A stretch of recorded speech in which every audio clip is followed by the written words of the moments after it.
Hello and welcome to another episode of the Kid Stories Podcast. I'm Phil Bechtel. Let's get into a shout-out.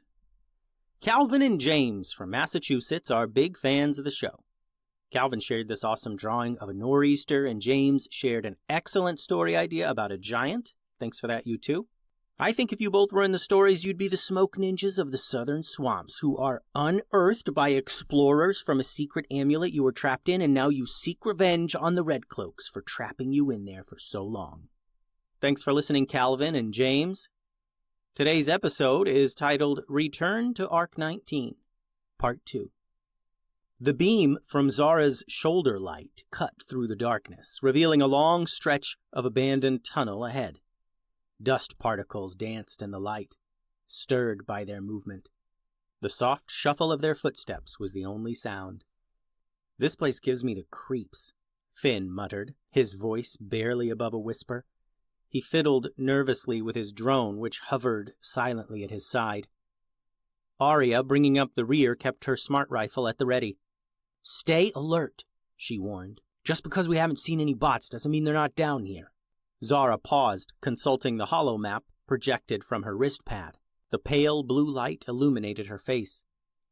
"According to this, we've got about 2 kilometers before we reach the first junction. Then the main hub should be just after that." The emergency lights that lined the ceiling flickered weakly. Occasional piles of debris, broken robots, discarded luggage, and unidentifiable scraps lined the sides of the tunnel. Finn's foot caught on something and he stumbled. Bending down, he picked up a tattered stuffed elephant, its once bright yellow fur now gray with dust. "Hey, Zara," he said softly. "Wasn't this yours?" Zara turned and she instantly recognized the toy. She took it gently, running her fingers over its worn surface. For a moment, she was lost in a memory. A little girl clutching the stuffed animal as she ran through these very tunnels, terrified and confused. "I thought I'd lost this forever," she murmured, her voice full of emotion. She quickly stuffed the toy into her backpack. "Come on," she said. "We've got a long way to go." As they continued their trek, the silence was broken by a distant, metallic screech. All three froze, weapons raised. "What was that?"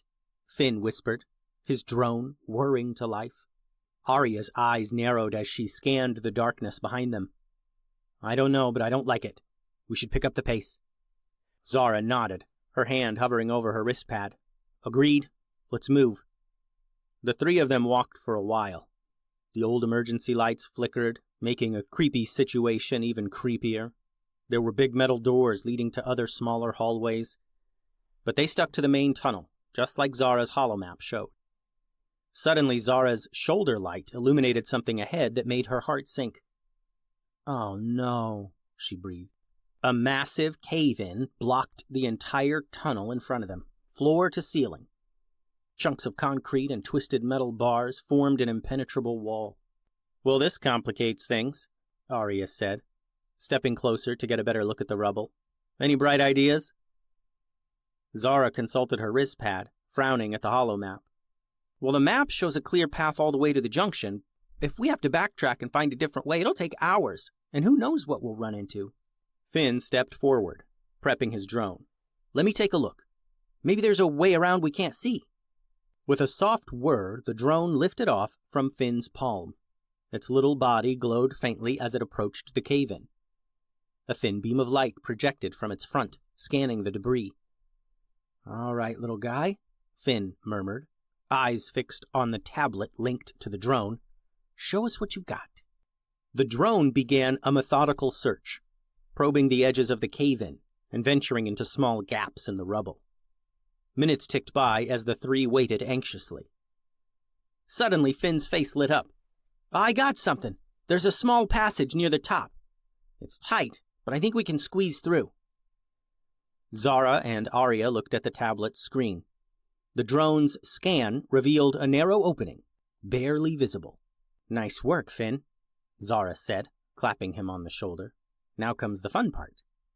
Aria went first, her athletic frame allowing her to nimbly scale the debris. She reached the opening and carefully maneuvered through, disappearing from view. "All clear on this side," her voice called back, slightly muffled. "Watch yourselves coming through. It's a bit of a drop on this end." Finn went next, struggling a bit with the climb, but managing to squeeze through the gap. Zara followed, her heart pounding as loose debris shifted under her feet. As Finn recalled his drone, Zara looked around. They were in a different tunnel now. The debris had completely cut them off from the main tunnel. This was a smaller maintenance tunnel, dimly lit and cramped like a skinny hallway. "This isn't on the main map," she said, studying her wrist pad. "We'll have to be careful and go slow. No telling what we might run into down here." "Or what might run into us," Aria added. The maintenance tunnel twisted and turned, forcing them to move in single file. Zara led the way, her wrist pad casting a blue glow on the grimy walls. Suddenly she held up a hand, signaling the others to stop. "You hear that?" she whispered. A faint, rhythmic clicking echoed through a side tunnel. Aria raised her rifle, eyes scanning the darkness ahead. "I don't like this. Finn, can you send your drone to check it out?" Finn nodded, already prepping the drone. "On it." The drone zipped forward. They huddled around Finn's tablet, watching the feed from the drone's camera. Wait, what's that?" Zara pointed to a shape on the screen. The drone's light illuminated a robot that looked like one of the spider bots they encountered earlier. But up close it was clear that it wasn't a spider, so much as it was a mashup of mismatched robot parts. It was about the size of a small dog and had crudely attached limbs and other robot parts. "What is that? It looks like a toddler made that," Finn muttered. Aria's grip tightened on her rifle. "Is it active?" As if in answer, the bot's head suddenly twitched, a single glowing eye flickering to life. The clicking sound was coming from a little busted speaker, dangling by a wire from the robot's main body. "Finn, get that drone back here now!" Zara hissed. The drone retreated quickly, but not before capturing more details of the strange robot.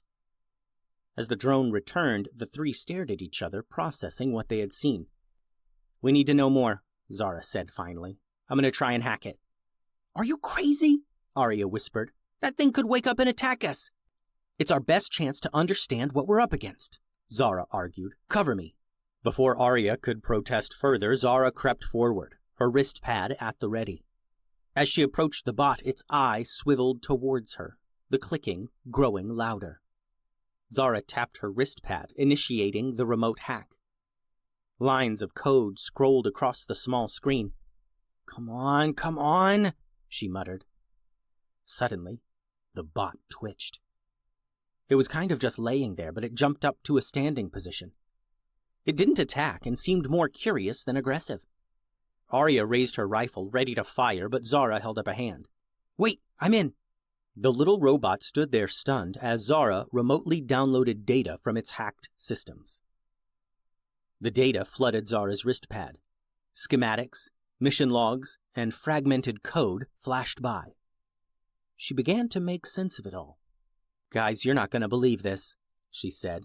"These bots made themselves, and they were made by other bots, too."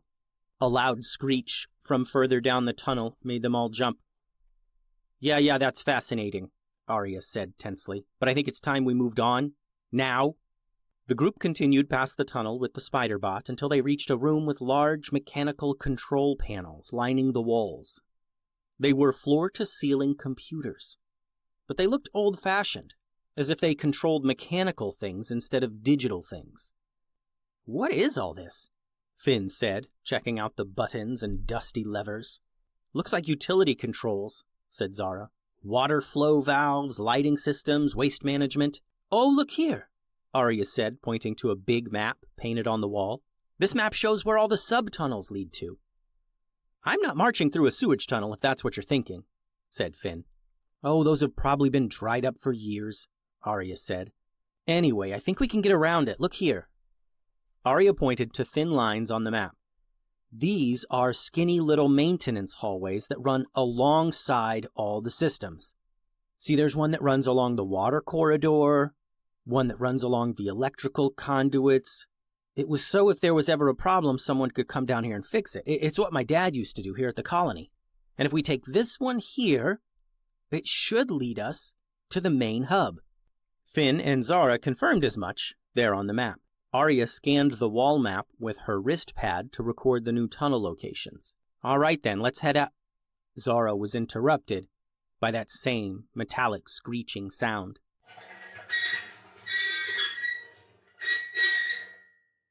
They stood in silence for a moment, trying to figure out what the sound was and where it was coming from.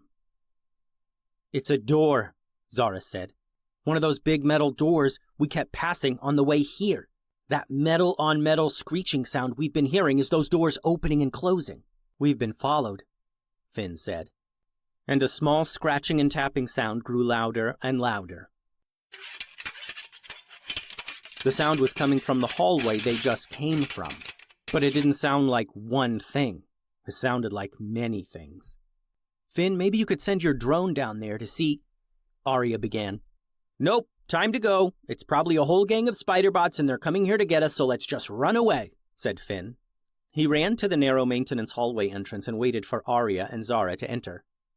What are you doing? Zara asked, noticing Finn rooting around in his bag. I've got a little tripwire explosive, Finn said. It should help cover our escape.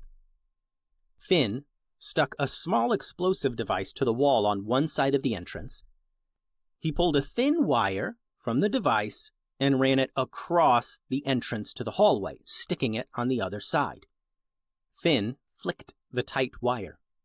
If anything trips the wire, kaboom! He nodded to Zara and they ran down the hallway single file. All right, we should get there in about... Zara began giving directions but was cut short when they were all knocked down by the explosion from behind them. The hallway filled with dust and smoke. They pulled themselves up off the floor and stood in silence for a moment to see if any of the robots would continue their tap-tap-tapping down the hallway. Looks like we got him, Finn said, smiling. Yeah, and it looks like we blocked the way back, too. Aria nodded. As the dust cleared, they could see that the explosion had caused a small cave-in, and the way behind them was blocked. It's fine, we'll find another way out when we need to, Zara said. Let's keep going. And the three continued quickly down the skinny hallway, hoping to reach the main hub of the mining colony before they were interrupted by evil robots again. The end.